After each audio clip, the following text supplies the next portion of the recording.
શહેરમાં પ્રજાસત્તાક દિનની ઉજવણીના ભાગરૂપે પોલીસ હેડક્વાર્ટર પ્રતાપનગર ખાતે કાર્યક્રમ દરમિયાન પોલીસ કમિશનરે ધ્વજવંદન કરીને રાષ્ટ્રધ્વજને સલામી આપી હતી। આ પ્રસંગે પોલીસ અધિકારીઓ અને કર્મચારીઓની વિશાળ ઉપસ્થિતિ વચ્ચે દેશભક્તિનો માહોલ સર્જાયો હતો।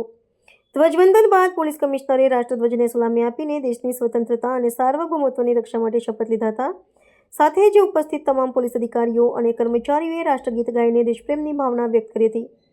કાર્યક્રમ દરમિયાન સમગ્ર પરિસરમાં દેશભક્તિનું વાતાવરણ છવાઈ ગયું હતું અને પોલીસ દળે રાષ્ટ્ર સેવા માટે પોતાની પ્રતિબદ્ધતા એકવાર વ્યક્ત કરી હતી। Reporter Hemant Samdani, Vadodara. 77th republic ડેના શુભ પ્રસંગે यहाँ ઉપસ્થિત તમામને અને વડોદરા શહેરવાસીઓને શહેર પોલીસ તરફથી ખૂબ ખૂબ શુભકામનાઓ।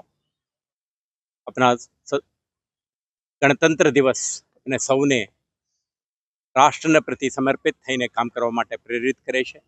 વર્ષ 2025 દરમિયાન વડોદરા શહેર પોલીસ તરફથી ગુનેખોરી અટકાવવા, શોધવા અને કાયદો અને વ્યવસ્થા જાળવવાની દિશામાં ખૂબ પ્રયાસો કરવામાં આવી છે। કેટલાક પ્રકારના ગુનાઓ શોધવામાં અને સફળતાપૂર્વક પ્રોસિક્યુશન કરવામાં આપણે જે શહેરજનોના સાથ સહકારથી શક્ય બન્યું છે તે માટે આપણે ગર્વ છે। અને સાથે સાથે વર્ષ 2026માં ગુનાખોરી અટકાવવાની દિશામાં, શોધખોળની દિશામાં, માર્ગ સુરક્ષા,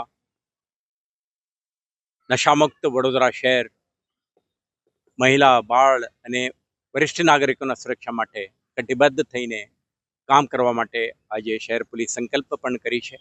મને વિશ્વાસ છે આવતા દિવસોમાં વડોદરા શહેરના નાગરિકોના સાથ સહકારથી અને અન્ય વિભાગો સાથેના સંકલનથી અને નોન ગવર્મેન્ટલ ઓર્ગેનાઇઝેશન્સના પાર્ટનરશિપથી હું વધુ મહેનત કરીને વડોદરા શહેરને એક સંસ્કાર નગરી, સમૃદ્ધ નગરી અને સુરક્ષિત નગરી બનાવવાની દિશામાં પ્રયત્નશીલ રહીશું। આભાર। Thank you.